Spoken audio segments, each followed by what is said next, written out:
It is said in Japan, a corrupt person commits suicide. In China, he's executed. In Europe, they will jail him.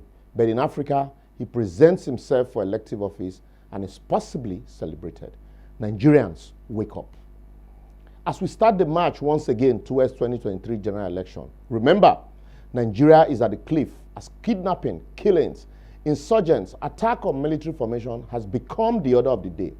Even as some aspirants are promising to continue in President Buhari's legacy.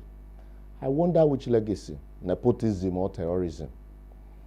Why it is critical to know the capacity, mental, physical, age of the aspirants and their source of wealth, it's also very pertinent to know the age of their ideas. We all must wake up and remember that this shouldn't be a time for the usual vague campaign promises like eradicating corruption while neck deep in it, or kidnapping, banditry, killings, and general insecurity being a thing of the past within 7 months in office, when them never fit to eradicate thuggery and hunger. Neither should it be a time for promises like fighting from the front or behind without a plan on restructuring the police and how to reinforce our military, or promises to ensure the naira exchange at 1 naira to $1, fixing electricity in 6 months, or building bridges where there are no rivers, without a feasible walk-through plan we all can relate with. After all, governance no be rocket science. What are their plans on agriculture and food processing, vis-a-vis grazing and ranching? What is the current wage bill of the government? How do they intend to fund infrastructure? How do they intend to pay the existing loan? What if oil prices falls to the lowest? Wetin them go do? What are their workable plans for our manufacturing sectors, small and medium scale industries? Abi them will continue to share trader money. How about the extractive industries like coal in Enugu, leads in Nasarawa, Plateau and some part of Taraba, gold in Zamfara, limestone in Ekiti and Edo, then bitumen in Osun? What are their plans for these industries? Still, they say it's the bedrock of any nation.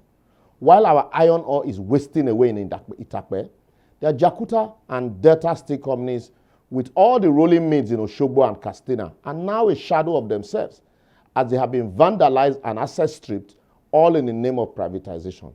How do the aspirants intend to bring back these, including the shipbuilding capacity of our once viable dockyards, or recreating our once vibrant manufacturing capacity as a way of stimulating the economy?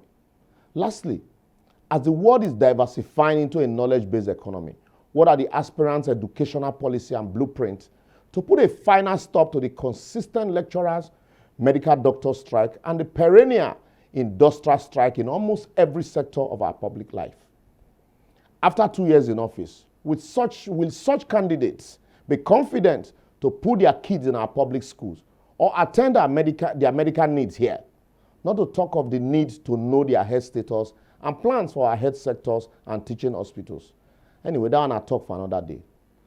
I will therefore advocate that elections, being the only sacrament that allows us to participate in governance, we should wake up to not only mount pressure on Independent Electoral Commission to be above board, we should also not be carried away by rhetorics and emotion, but use every available opportunity to scrutinize every candidate's capacity by seeking answers to the little questions, what, when, how, and why, that has helped other countries get it right.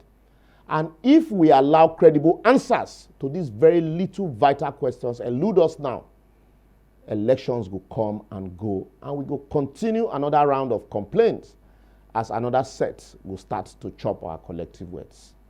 Our face no suppose fear their face.